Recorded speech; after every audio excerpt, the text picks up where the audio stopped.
Welcome to the channel. So this is quite useful ratio for any company that you are analyzing, uh, whether from the buying a stock on the company or just you are doing a valuation on overall asset and liability, or in terms of accounting, or in terms of healthy ratios. There are a lot of ratios. For today's session, we have picked up current ratio. So what I'll do, in case you guys are also in some way, interested to the stock market or equity investment, and in some way, let's quickly get into this screeners. Okay, so there's a screener. This is a website. I can see that. I just have picked Asian Paints. Okay, you can do anyone. Look at this current ratio, 1.90. Okay. So what did you mean, right? That's what I'm trying to understand. So you're looking at the peers and you see the current ratio 2.16 for Indigo Paints, yeah, 1.90, and the third, the Kansai Nerolac, as well as Salima. They all have quite good current ratio. So what does it mean? Right? So given a time horizon of 1 year, any company will have asset as well liability. Okay, so we just get into the details and then come back again, how this can be useful. Yeah, perfect. So this is the ratio. This takes seconds to just compute it, but we'll just come back to that. So what company will have an asset, right? It can have his own building, yeah, of course, assuming it's on that entire building altogether. Market cash and cash equivalent, right? So everything in terms of cash and account receivable. So what happens when you sell your inventory, assuming you have a product, right? It can be service in some other context, right? So how much so this account receivable, right? It could be number of days. Let's say you sell the items today, and the clients pay you after 30 days, 50 days, 60 days, right? It's possible, right? In businesses, it won't be like, right, you buy and have to pay that immediately. To verify that, I'll take you again to the scanner. Okay, so if you scroll down, there's a ratio called cash conversion cycle. Okay, this is Asian Paint, right? What happens? Asian, look at this days payable. So Asian Paints buy certain raw material for making the paint. I'm just taking an specific example. So they pay to those, from they are buying the raw goods after 96 days. Keep in mind, a typical product remains in inventory for 142 days. And their clients pay the money after 49 days. Yeah? This is another accounting. So anyway, days payable greater than, right, account receivable is always a good idea. That means you have bought your raw materials, you have prepared whatever you wanted to make out of the goods, and you pay them back after 96 days. Just forget about inventory, make it maybe 1 day just to make things simpler. But this 49 days, right, your customer pays back.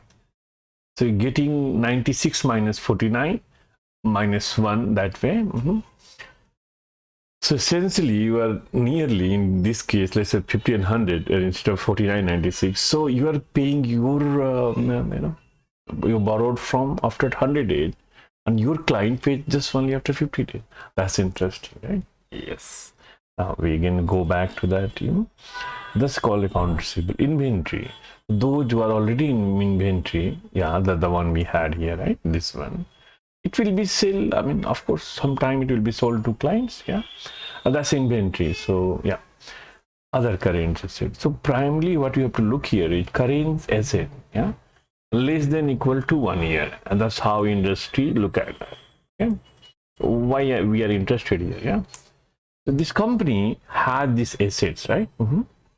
Assets, account receivable, the money that company owed to the client, and you're gonna pay that. Yeah. So just hold for now. So any asset that can be converted to liquid, or let's say cash, within a year. So we are only looking at that part, right? Normal asset as a building or any other asset that cannot be converted into liquid, yeah, within less than a year. I mean, that we're not talking about respective to current ratio. Yeah, that's keep in mind. Okay, liability, you know, right? Just like, you know, it's a receivable from the client, we have to pay to the those who are providing us just raw goods and materials. And then of course you understand there could be another liability, you know. So basically all those liabilities, you know, that we have to pay within a year, of course we can, how we'll pay that? Either it will be to cash or it could be converted to cash within a year. That's how it is. Okay, so once you have done so, for example, let's look at this Apple component in terms of asset and liabilities. You see that, right? This is, if you just sum it up, it will come around 135k in terms of dollar and 153. You just have to compute. Look at what cash and cash, marketable security, those security that company holds and can be sold within a year and get the, of course, ideally yes, and can be converted. Account receivable, we are expecting all those receivable from client we can receive, yeah, within the, I mean, expected within a year, right?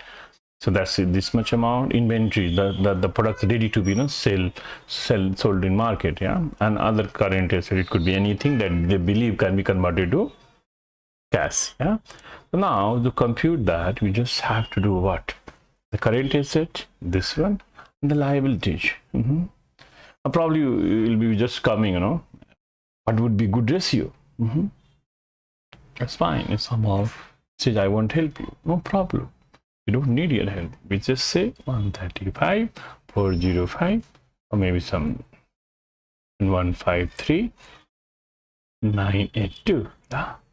Let's see what it comes up. So this ratio is less than 1. That's a, I see that's a problem. So ideally, you know, a good company should have a, I don't know whether this is a real statement from Apple. I just picked it for example. We get my point. Less than 1 is a rate. Yeah. Just look at that. What we'll do, we'll just take, I think Adani, you know, something in discussion already.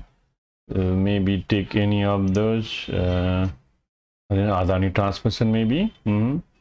Let's see. So Adani transmission have 0.96. I'll relatively consider this as a good, but Adani Green, you know, that has a bigger problem in terms of current ratio, right? So greater than 1 is considered healthy, right? If you want, we can just do that. So basically coming again to the Excel, it's very simple. So you know all those current assets the way we did it here, and then current liability, and then look at the ratio. This is something would be interested in. I'll just show you. So it's very simple. You just do that. What it is just you divide by asset to the liabilities, and you get that. It's so simple. But yes, you have to figure it out. Normally they would have somewhere. Yeah. So you just scroll down. Sorry, right? And then you see that these are the ratios. It's all good. It's greater than 1. To confirm that whether we're looking at, you know, a right terminology, what we'll do, we'll just pick a screen here. And so we create a screen here, you know, just to see, you know. So we'll do here quick ratio, apologies, current ratios.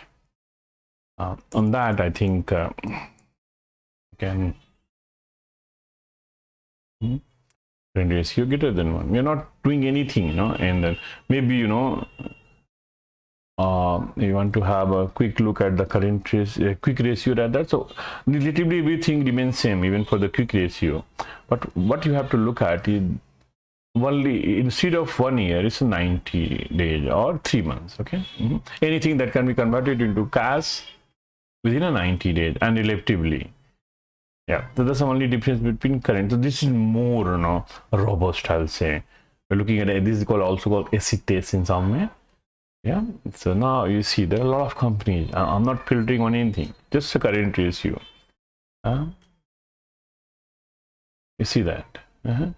Let me to play this out. I think better would be we just say, maybe just pick something else and then apply, then probably you understand what I'm trying to.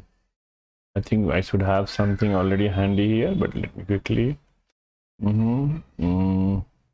something a variety of book page to look at. Maybe somebody is saying, somebody said it to you, right? Return on equity is a good one. I mean, you can just go on the stock market and just apply return on equity greater than 15, and it is indeed a good ratio. Let's see how much. So we're getting 1083. Yeah. So all those companies that a return on equity of 15. Now we just put current ratio here, and we say, greater than 1. See what's the difference we are getting. So now at the moment we have how many? 1083. Yeah. And now I just applied a filter, a simple filter of credit ratio greater than 1. So it reduces, those that don't have that healthy ratio. Right? Similarly, yeah, there's another called interest coverage. So basically, whatever date the company had, how strong they are in terms of capable. So this company, with respect to the date they have, they are 79 times more than capable to pay the debt. Okay, so you can apply along with the current ratio. You can have quick ratio too. Normally the company will have a current ratio, should have a quick ratio too. Let's see how much difference is coming. Just already available in screener. Greater than 1, and so this will not be a lot of difference. My understanding is 980, but let's see. So you're also saying quick ratio 988 too. Oh, look at that. When you bring the quick ratio, it's wonderful. So we have nearly from 988 to 689. That's a wonderful 300 companies out. So probably you can look at quick ratio and quick ratio see out. And also we can have one more filter here. Just this is not the planned session for you, but just I'm putting that. You can also add a book value greater than 0. Book value greater than 0. So that way you can filter your company. Yeah, 687. Yeah. So largely the current, if they meet the current ratio and quick ratio rather, and then the book value, of course, nearly for them should be greater than 0. So that's a way to do that. Hope this was useful for those of guys. Thank you for being here.